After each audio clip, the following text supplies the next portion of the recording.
नमस्कार दोस्तों, मैं निकला हूँ अभी ताजमहल देखने के लिए अपने होटल से, जो कि ताजमहल से सिर्फ 800 मीटर की दूरी पे है। और अच्छा हॉस्टल है, होटल नहीं है हॉस्टल है, बिग ब्रदर हॉस्टल। रेट भी अच्छे हैं, अगर कोई सस्ते में और अच्छी जगह रुकना चाहे वो भी ताज के इतने नज़दीक, तो इससे बेहतर ऑप्शन बहुत कम है इस एरिया में।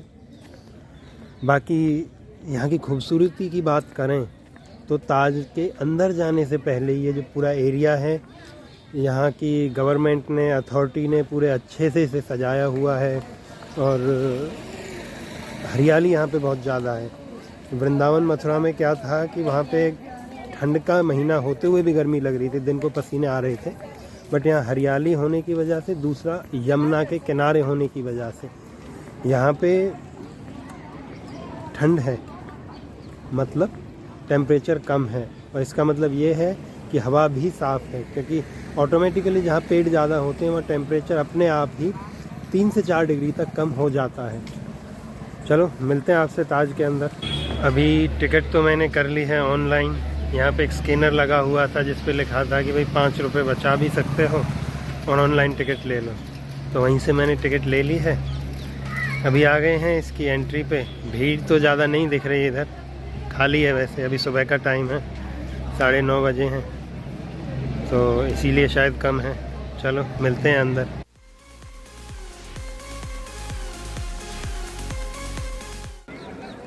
तो अभी हम ताजमहल के अंदर आ चुके हैं, और यहाँ आने के बाद, इसे देखने के बाद कुछ बोलने का तो मन नहीं करता, यह है कि बस देखते रहो। और किसी भी चीज़ की सुंदरता मुझे नहीं लगता कि शायद बखान या बयान की जा सकती है। मैं सोच के आया था कि यहाँ आके वीडियो बनाऊंगा, कुछ ना कुछ बोलूँगा इसकी हिस्ट्री के बारे में, कंट्रोवर्सीज़ के बारे में, जो विवाद होते हैं उसके बारे में। पर हाँ, कहीं ना कहीं यहाँ आने के बाद नहीं, बोलने का मन नहीं है। ये है बस देखते जाओ, देखो, शांति से देखो और देखते रहो, यही ताज है। हाँ, किसने बनाया, बनाने का कारण क्या था, वो कंट्रोवर्शियल मैटर है, उस पर विवाद भी है कि शाहजहाँ ने बनवाया या फिर ये कोई हिंदू राजा ने बनवाया। पर जिसने भी बनवाया, बेहतरीन चीज़ है। समय के साथ हो सकता है कि इन विवादों से भी पर्दा उठे, क्योंकि समय हमेशा एक सा नहीं रहता, पर चीज़ें बदलती हैं। जब जब ताजमहल की खूबसूरती की बात होती है, इसकी आर्किटेक्चर की बात होती है, तो उसके साथ साथ में कहीं ना कहीं एक विवाद भी है कि ताजमहल किसने बनवाया, शाहजहाँ ने बनवाया या किसी हिंदू राजा ने बनवाया, ये मौसोलियम ही था या कोई मंदिर था या कोई महल था। तो ऐसे बहुत से विवाद इसके ऊपर हैं, ताजमहल के ऊपर। और उनमें से एक है जिसके सबूत उस विवाद के लिए दिए जाते हैं कि जो आप चबूतरा देख रहे हैं ताजमहल के नीचे, ये फर्स्ट फ्लोर है उस चबूतरे का। तो इसमें जो आप पीछे देख रहे हैं, जाली और दरवाजे इसमें बने हुए हैं, तो अंदर कमरे हैं। और एएसआई भी कहता है कि आर्कियोलॉजिकल सर्वे ऑफ इंडिया, कि ताजमहल के मौसोलियम के नीचे जो ये बिल्डिंग है, इसके अंदर 300 से ऊपर कमरे हैं। तो विवादों की माने तो जब इस महल या मंदिर को मौसोलियम में तब्दील किया गया, तो इन सारे कमरों को बंद करा दिया गया। परंतु जो पैटर्न है वो इन पे दिखता है। और इसे महल को, इसको जो नीचे कमरे थे, इसमें पानी का एक वो बावड़ी भी है, कुआं भी है, उन सब को बंद करा दिया गया और इसे एक मौसोलियम में तब्दील किया गया। पर इन विवादों से अलग हटके, ये सोचने से ऊपर कि इसे किसने बनवाया, शाहजहाँ ने बनवाया या किसी अन्य व्यक्ति ने बनवाया, उससे बड़ी बात ये है कि ये आज भी हमारे देश में है। क्योंकि बीच बीच में, मतलब जो विदेशी आक्रांता आते रहे, उन्होंने सबसे बड़ा हमला किया हमारी संस्कृति पर।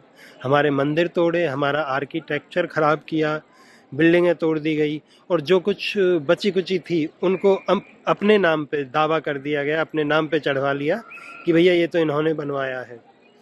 तो या तो इसकी भव्यता ऐसी थी कि इसे वो तोड़ नहीं पाए होंगे, या ये कहें कि कोई बहुत बड़ी इच्छा उनकी रही होगी कि इस भारत देश को अपनी तरफ से कुछ कंट्रीब्यूट किया जाए, कुछ दिया जाए आर्किटेक्चर के रूप में, तो इसका निर्माण कराया गया। जो भी हो, जिसने भी किया, ये बेहतरीन चीज़ है। और पास्ट को, भूतकाल को भूलकर अगर हम वर्तमान में जिएं तो इसकी खूबसूरती के आगे बहुत कम ऐसी बिल्डिंगें, आर्किटेक्चरल चीज़ें हैं जो टिकती हैं।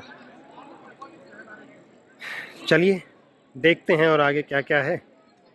हमारे यहाँ कुछ उच्च कोटि के कलाकार हैं जो जगह जगह अपने प्रेम का इजहार किए बिना नहीं मानते, तो यहाँ भी उनकी कारीगरी अंकित है। तो ऐसे कलाकारों से अनुरोध है कि भाई कृपया करके, या बहनों कृपा करके इन चीज़ों को ख़राब ना करें। बड़ी दूर दूर से, बहुत देशों से लोग इधर आते हैं, तो वो ताजमहल के कारीगरों की कारीगरी देखने आते हैं, आपकी नहीं। तो कोशिश करें कि ये प्यार का इजहार या अपना नाम किसी और विशेष जगह पर गुदवाएं बजाय यहाँ के। मेरे पीछे अभी जो आप छोटी सी बिल्डिंग देख रहे हैं, ये है ताज म्यूजियम। इसमें उस समय के कुछ फरमान, ताज के नक्शे तो मैं नहीं कहूँगा, कुछ चित्र हैं। और हाँ, साथ ही उसमें ये भी बताया गया है कि कितनी जगहों से ताजमहल के लिए पत्थर सोर्स किया गया, कहाँ कहाँ से उसे लाया गया। तो 16-17 जगहें करीब हैं जिनमें कई अलग अलग देशों से इसके पत्थर को लाया गया। उन्हें देख के लगता है कि बहुत छोटा काम नहीं था, एक बहुत बड़ी प्लानिंग की गई होगी उससे पहले कि क्या, कहाँ कहाँ से पत्थर लाया जाए, कैसे इसे बनाया जाए।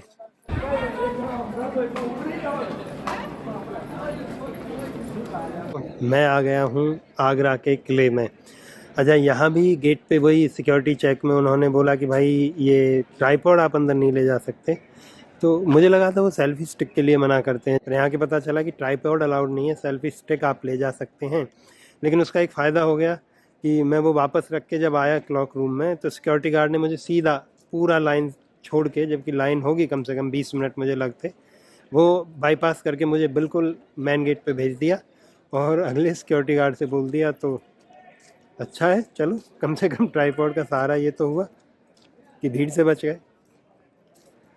और आगरा के किले में अभी जो मेरे पीछे जगह है, यह है जहांगीरी महल, जहांगीर के द्वारा बनवाया गया महल।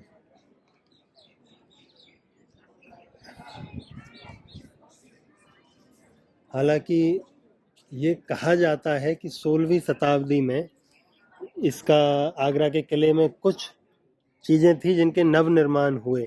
मतलब पूर्ण किला जो ये है, ये उससे कुछ समय पहले का है। कुछ माने कितना, ये किसी को नहीं पता। बाकी इसमें घूमेंगे तो चलो देखते हैं क्या क्या मिलेगा। हाँ, एक चीज़ ज़रूर है, अभी भी थोड़ी हिचकिचाहट मेरी वीडियो में आप देख रहे होंगे, क्योंकि पहला दूसरा दिन है, धीरे धीरे निकलेगा। तब तक थोड़ा थोड़ा आप भी झेल लीजिए। समय के साथ हम भी प्रोफेशनल हो जाएंगे तो सबको मज़ा आएगा। तो साथियों, ये जो जहांगीर महल है, बाहर गड़बड़ हुई तो हमें पता नहीं था क्या था कैसे है। इसका निर्माण करवाया अकबर ने अपनी रानी जोधाबाई के लिए, तो उससे पहले इसका नाम कुछ और होगा। तो इसमें ये स्पेशली उनके लिए था। इसमें मंदिर भी था, मंदिर बाद में औरंगजेब के समय तोड़ दिया गया। और डाइनिंग हॉल जो आप पीछे मेरे देख रहे हैं, वो है डाइनिंग हॉल, जहाँ पे खाना खाया जाता था। ऊपर झरोखे हैं कि बीच में कुछ नाच गाना हुआ तो ऊपर से रानियाँ या उनकी दासियाँ बैठ के देखना या फूल फेंकना या कुछ भी उनका प्रचलन रहा होगा।